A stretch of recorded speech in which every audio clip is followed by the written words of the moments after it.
আর খবর দিন ভরে আরো একবার বাঘাযতীনের দিকেই আমরা নজর রাখবো, কারণ ছবিটা সত্যি ভয়াবহ। প্রথমে গ্রাউন্ড ফ্লোর ভেঙে পড়ে আর তারপরই হেলে যায় গোটা ফ্ল্যাট।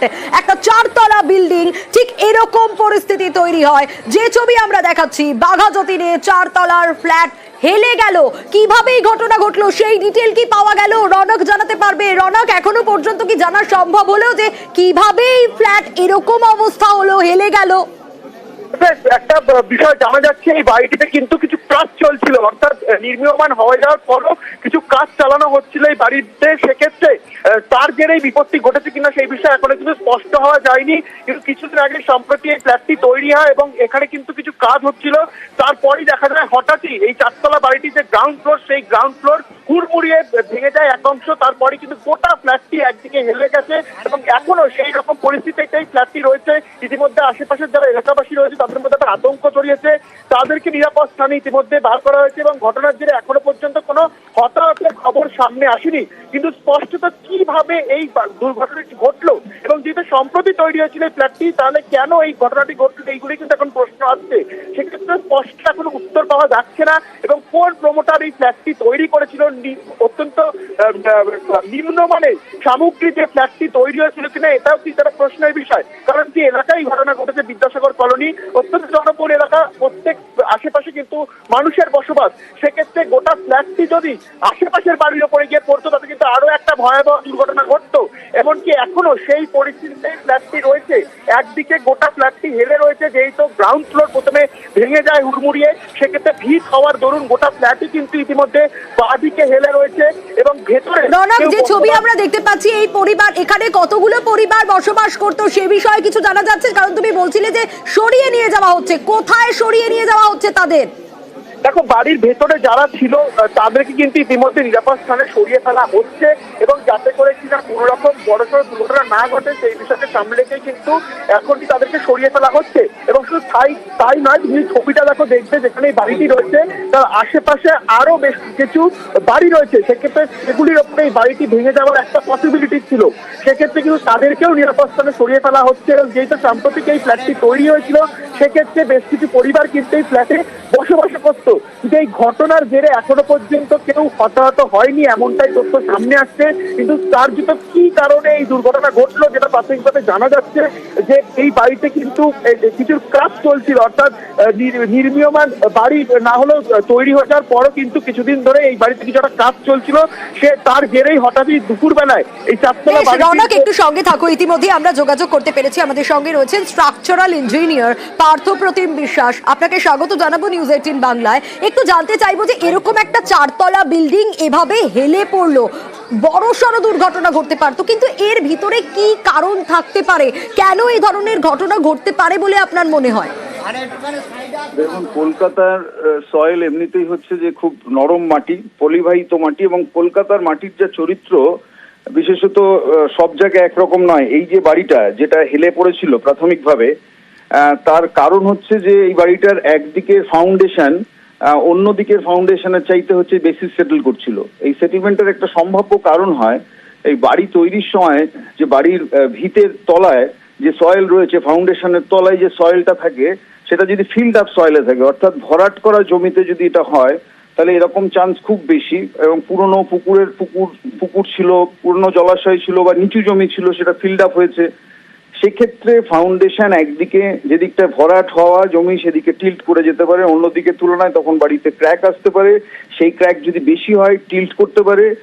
ফলে এইটা হচ্ছে একটা সিকোয়েন্স। সেকেন্ড, আরেকটা হয় যে খুব ঘিঞ্জি বাড়ি, যদি একটা বাড়ি আর একটা বাড়ির গা ঘেঁষে থাকে এবং যদি খুব নরম মাটির উপর তৈরি হয়ে থাকে ফিল্ড আপ সয়েলে, সেখানে এই বাড়ি কাত হয়ে পড়ে যাওয়া, টিল্ট করার প্রবণতা বাড়তে থাকে। কারণ দুটো বাড়ির মাঝখানের ব্যবধান যদি খুব কম হয়, তখন একটা বাড়ির ফাউন্ডেশনের প্রেসার অন্য বাড়ির সাথে হচ্ছে ওভারল্যাপ করতে থাকে। এই ক্ষেত্রগুলোতে হচ্ছে অনেক সময় হচ্ছে কোনো একটা বাড়ি সেটা হচ্ছে আগে হেলে যেতে পারে, এবং হেলে যাওয়াটা বেশি যদি হয় তাহলে তখন বাড়ি পড়ে যেতে পারে, আর যদি কম হেলে যায় তখন হচ্ছে ক্র্যাক হতে থাকে। ফলে এই ঘটনাগুলো আমার নিজের ধারণা সম্ভাব্য ঘটনা সেক্ষেত্রে ঘটেছে বলেই মনে হয়। এর বাইরে যদি কিছু হয় সেটা আর একটু বিশদ করতে হবে।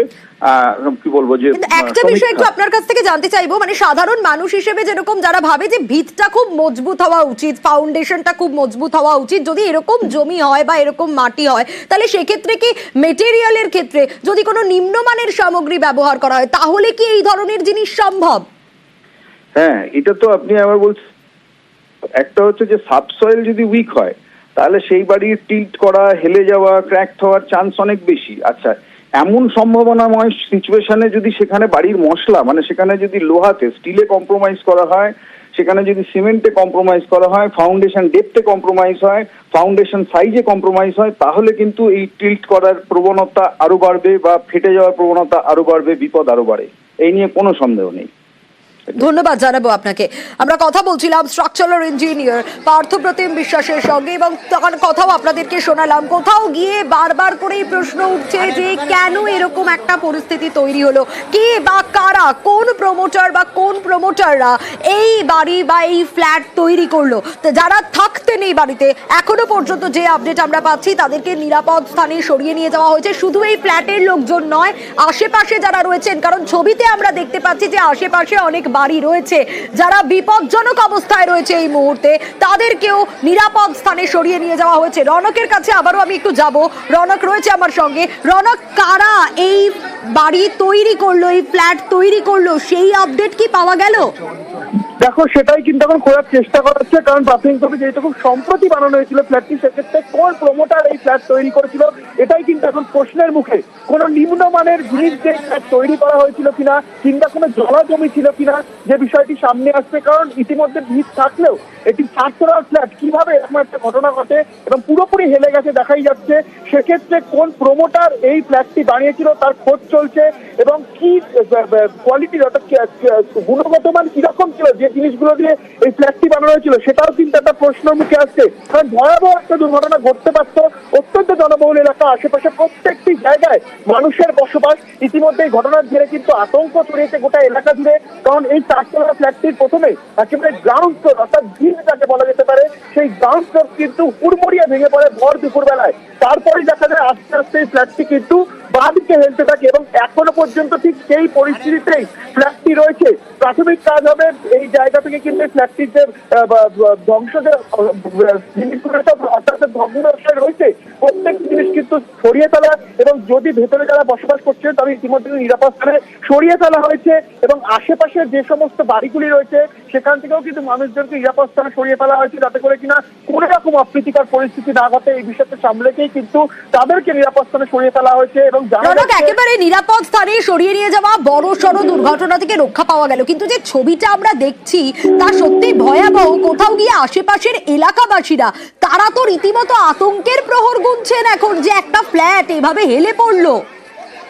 একেবারে এই ঘটনার জেরে কিন্তু আতঙ্ক ছড়িয়েছে এলাকা জুড়ে, যেটা অত্যন্ত জনবহুল এলাকা বিদ্যাসাগর কলোনি, এবং সেক্ষেত্রে একটি ফ্ল্যাট। আর সব থেকে বড় কথা, এই ফ্ল্যাট কিন্তু সম্প্রতি তৈরি হয়েছিল, বেশ পুরোনো দিনেরও বাড়ি নয় বা বিপজ্জনক বাড়ি নয় যে ভেঙে পড়লে তারপরে আতঙ্ক ছড়াবে না। সম্প্রতি তৈরি হলেও কি করে এরকম ভাবে গোটা একটি ফ্ল্যাট ভেঙে পড়ে, এই বিষয়কে কেন্দ্র করে কিন্তু ইতিমধ্যে এলাকাবাসীর মধ্যে আতঙ্ক ছড়িয়েছে এবং এর যে প্রমোটার তার কিন্তু খোঁজ চলছে। অর্থাৎ সেই প্রমোটার কি ধরনের জিনিস ব্যবহার করেছিল, নিম্নমানের জিনিস ব্যবহার করেছিল। কারণ এরকম একটি গোটা ফ্ল্যাট এই ভেঙে পড়া, তাতে করে কিন্তু গোটা এলাকা জুড়ে আতঙ্ক তো ছড়িয়েছে।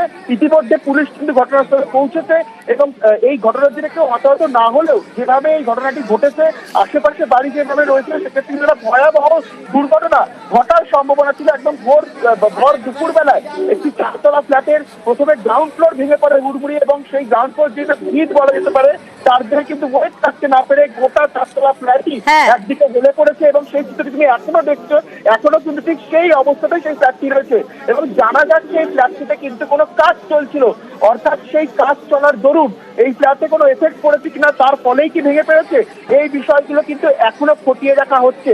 এখনো পর্যন্ত ঘটনাস্থলে কিন্তু এলাকাবাসীরা আতঙ্কিত রয়েছে, আশেপাশে যারা রয়েছেন তারা রাস্তায় বেরিয়ে এসেছে, পুলিশও কিন্তু ঘটনাস্থলে ইতিমধ্যে পৌঁছেছে। সোনিয়া, একেবারেই রনক, অবশ্যই আমাদের নজর থাকবে এবং এই ঘটনায় এখনো পর্যন্ত হতাহতের কোনো খবর নেই। বড় সড় দুর্ঘটনা থেকে রক্ষা, কিন্তু ছবিটা সত্যি আতঙ্কের, সত্যি ভয়াবহ।